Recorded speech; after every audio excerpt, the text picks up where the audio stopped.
मंगलवार को doctor Mohan Yadav cabinet की बैठक संपन्न हुई। कैबिनेट की बैठक में कई प्रस्ताव चर्चा के लिए आए। इनमें से कई महत्वपूर्ण प्रस्तावों को कैबिनेट ने हरी झंडी दी। कैबिनेट के फैसलों की संसदीय कार्य मंत्री कैलाश विजयवर्गीय ने विस्तृत रूप से जानकारी दी।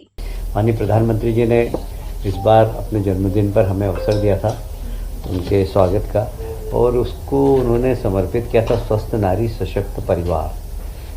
यह मेरा ख्याल है कि किसी राजनेता का पहला सोच था कि स्वस्थ नारी और सशक्त परिवार, एक परिवार के बारे में भी कोई प्रधानमंत्री चिंता करे, यह अपने आप में एक बहुत बड़ी बात थी। और इसको आदि कर्म योगी के अंतर्गत आदि सेवा पर्व प्रारंभ किया गया। हमारे यहाँ आदि शंकराचार्य, आदि शिव, इसी प्रकार आदि सेवा पर्व के मान से इसको चलाने का संकल्प लिया है। मतलब हमेशा हम सेवा ही करते रहें सतत, ये संकल्प है। पर्यावरण के सुधार के लिए एक पेड़ माँ के नाम माननीय प्रधानमंत्री जी ने प्रारंभ किया था। हमारे प्रदेश के मुख्यमंत्री जी ने एक बगिया माँ के नाम, ये एक बहुत ही हमारा अच्छा सफल आयोजन रहा है। सभी पंचायतों में एक बगिया माँ के नाम, जिसमें फलदार वृक्ष लगाने की बात कही गई है, और ये हमारा सभी विभाग इसमें काम कर रहे हैं, और ये बड़ा सफल प्रयास मध्य प्रदेश में हुआ है। प्रधानमंत्री सुरक्षित मातृत्व अभियान के अंदर सुमन सखी चेट वाट लॉन्च किया गया है, जिससे कि हमारे यहाँ के स्वास्थ्य की जागरूकता के लिए हमारी बहनें वहाँ से स्वास्थ्य की जानकारी ले सकेगी। सिकल सेल के लिए हमारे प्रदेश के गवर्नर जी भी हमेशा चिंतित रहते हैं, और उनकी कोई अभी तक संख्या पता नहीं थी, और इसलिए प्रत्येक ज़िले में कितने सिकल सेल के पेशेंट हैं उनको आइडेंटिफाई करके उनको लिस्टिंग किया गया है, और लगभग 1 crore sickle cell screening counselling card का बांटे गए हैं, जिससे कि वे अपनी जांच करा सकेंगे और स्वास्थ्य सुविधा का लाभ ले सकेंगे। धार जिले में 15 लाख हितग्राही महिलाओं के खाते में प्रधानमंत्री मातृ वंदना योजना के 420 करोड़ रुपए का हस्तांतरण हुआ है। मुझे ये बताते हुए बहुत प्रसन्नता है कि मध्य प्रदेश को ई गवर्नेंस स्वर्ण पुरस्कार माननीय मुख्यमंत्री डॉक्टर मोहन यादव जी की अध्यक्षता में हमने पेपरलेस फेसलेस पंजीयन की जो के दिशा में जो काम किया है, उसमें केंद्र सरकार ने हमें गोल्डन अवार्ड दिया है, और यह गुड गवर्नेंस की दिशा में मध्य प्रदेश सरकार का एक बहुत सफल कार्यक्रम रहा है। इसको केंद्र सरकार ने अवार्ड देकर मध्य प्रदेश की प्रशंसा की है। मध्य प्रदेश को वैसे भी अनेक पुरस्कार मिले हैं, जैसे पर्यटन पंजीयन में जैसे 2.0 नई दिल्ली स्कॉच गोल्ड अवार्ड से सम्मानित किया गया है। मंडी बोर्ड के ई मंडी ऐप को स्कॉच गोल्ड तथा MP फार्म गेटअप को स्कॉच सिल्वर अवार्ड दिया गया है। आयुष विभाग को भी इसमें ई मॉनिटरिंग सिस्टम के विकास और नागरिक सेवाओं के सशक्तिकरण के लिए स्कॉच अवार्ड से सम्मानित किया गया है। मध्य प्रदेश टूरिज्म को राष्ट्रीय स्तर के 4 पुरस्कार प्राप्त हुए हैं, जिससे किडजानिया एक्सपीरियंस सेंटर को मेडेक्स गोल्ड अवार्ड प्राप्त हुआ है। वैसे ही मध्य प्रदेश पर्यटन बोर्ड की 2 प्रतिष्ठित award best state tourism board award एवं गोल्डन बेनियन अवार्ड से सम्मानित किया गया है। मैं हमारे मुख्यमंत्री जी के नेतृत्व में जिस प्रकार पेपरलेस और फेसलेस गवर्नेंस की दिशा में काम चल रहा है, उसका ये उसके सारे उठाए हुए कदम हैं। नेक्स्ट जनरेशन GST रिफॉर्म, आप सब जानते हैं कि आज के समय में बड़ा बर्निंग विषय, और हमारे देश के प्रधानमंत्री जी ने सीधे आकर देश की जनता से बात भी की थी, और जब इसका परिणाम हमें देखने को मिल रहा है तो ये बहुत ही चमत्कृत कर देने वाला है। और विशेषकर केंद्र सरकार ने शुरुआत की थी गरीब कल्याण से, और गरीब कल्याण में आपने देखा कि प्रधानमंत्री आवास दिए, 80 करोड़ लोगों के घर में अनाज पहुँचाए। अब केंद्र सरकार और राज्य सरकार ने मिडिल क्लास को फोकस किया है, और ये मिडिल क्लास को GST next generation GST reforms में बहुत बड़ा लाभ हुआ है।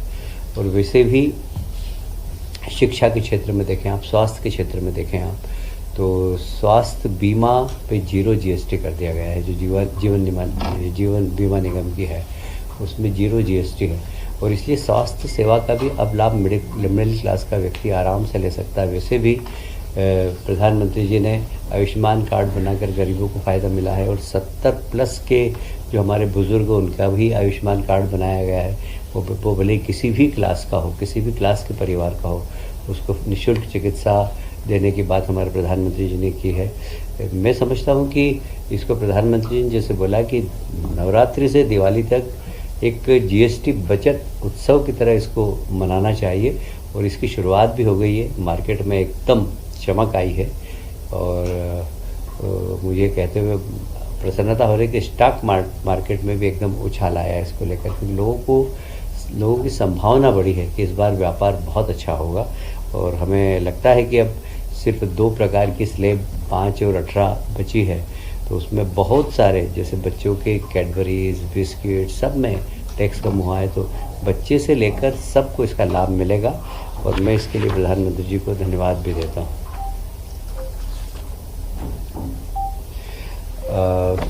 माननीय मुख्यमंत्री जी ने निर्देश दिए थे कि सभी अस्पताल में इस सेवा संकट के दौरान स्वच्छता अभियान प्रारंभ करें।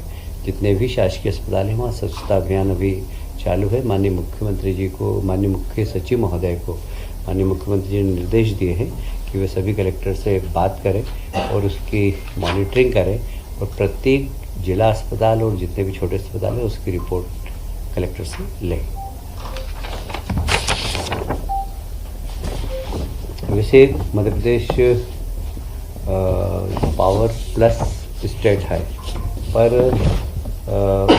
भविष्य में जिस प्रकार डिमांड बढ़ती जा रही है, इंडस्ट्रियलाइजेशन हो रहा है, जनसंख्या बढ़ रही है, तो उस हिसाब से भविष्य में भी हमारे पास पावर सरप्लस हो, इसके लिए पावर जनरेटिंग कंपनी ने सारिणी का जो हमारा सतपुड़ा ताप विद्युत गृह है उसमें भी लगभग 660 मेगावाट के थर्मल पावर प्लांट लगाने का पहले 2012 में इसका सपना देखा था, और इसको प्लानिंग भी किया था, और उस समय उसकी लागत 4,356 करोड़ रुपए आई थी, और उसमें फाइनेंस की व्यवस्था भी सब हो गई थी। राज्य सरकार ने 15% देने का प्रॉमिस भी किया था, किंतु डीकमीशन में बहुत समय लग गया, और अब टेक्नोलॉजी भी बदल गई है।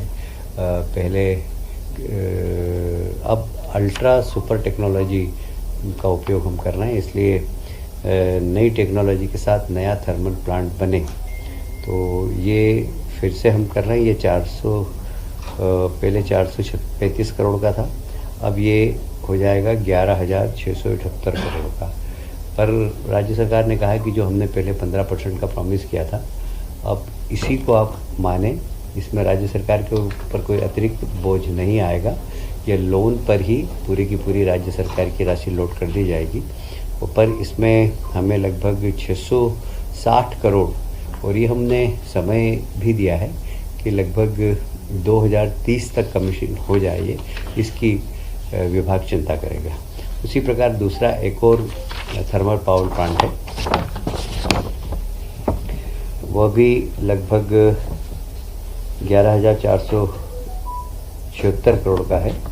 यह नॉन ईसीपी सहित अनुमोदन किया गया है। यह भी पहले 4,665 करोड़ का था, अब उसमें भी सेम शर्तें थी, पर अब ये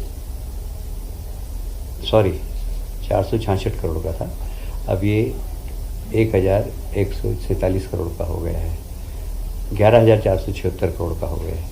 तो यह भी सेम शर्तों पर है। इसमें भी पहले 15% शासन ने देने का कहा था, पर राशि वही रहेगी, शासन का अनुदान। इसमें जो लोन ले रहे हैं वो थोड़ा सरप्लस होगा, और मुझे लगता है कि यह भी एक 660 करोड़ का हमारा एक नया, ये वहाँ पर है चचाई में अमरकंटक। कितनी मेगावाट बिजली मिलेगी? 660 मतलब 1320 होगी ना। एक और एक महत्वाकांक्षी निर्णय आज हुआ है। हमारे यहाँ रेसिडेंट डॉक्टर की का कोई पद नहीं थे, और प्रोफेसर अगर किसी डॉक्टर को बनना है, यदि किसी को फैकल्टीज़ बनना है, तो उसको 1 साल का रेसिडेंट डॉक्टर्स होने का प्रमाण पत्र ज़रूर चाहिए। और इसके लिए फैकल्टीज़ की शॉर्टेज थी, क्योंकि हमारे यहाँ इसकी सुविधा नहीं थी। ये सरकार ने बड़ा अच्छा निर्णय लिया है।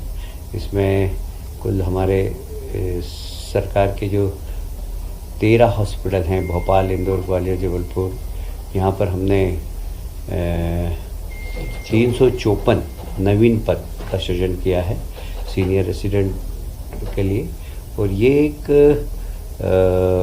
इसका बड़ा लाभ मिलेगा हमें, क्योंकि जब सीनियर रेसिडेंट का हॉस्पिटल में डॉक्टर सरप्लस भी होंगे हमारे पास, फिर वो एक नई लाइन पे जा सकेंगे फैकल्टीज़ की। क्योंकि अभी आप देख रहे हैं कि मेडिकल कॉलेज की संख्या बढ़ती जा रही है, किंतु फैकल्टीज़ नहीं है हमारे पास।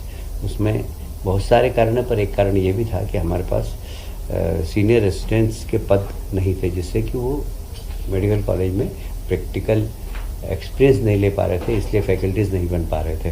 तो अब फैकल्टीज़ भी बढ़ेगी और इसका एक शिक्षित डॉक्टर हॉस्पिटल में शिक्षा प्राप्त करते करते सेवाएं भी देगा।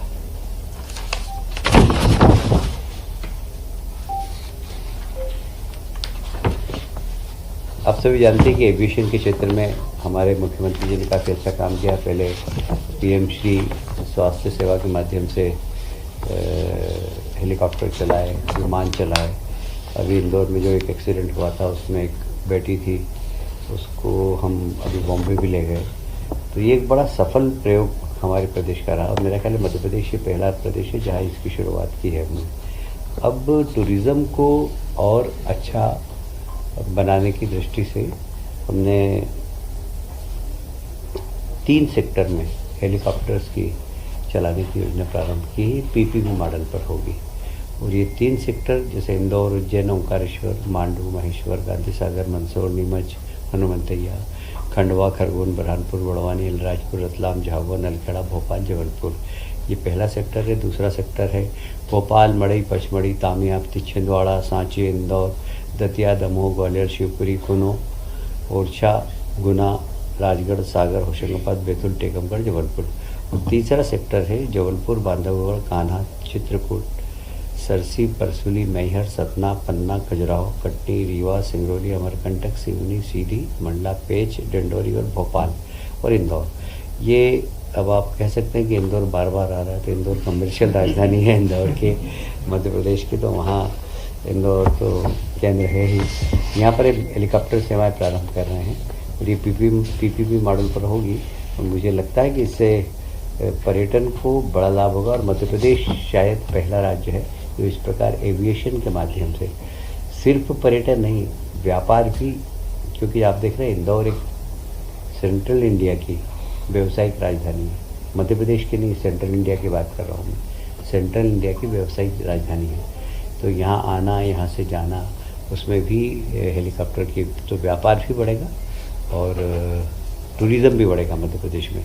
इस दिशा में बहुत अच्छा निर्णय हुआ आज कैबिनेट में। ये रेगुलर बेसिस पर है? हाँ, ये रेगुलर बेसिस पर है। एक पिछला वर्ड था रेशम समृद्धि योजना। है जी, रेशम समृद्धि योजना आया था प्रस्ताव, नहीं आया। नहीं।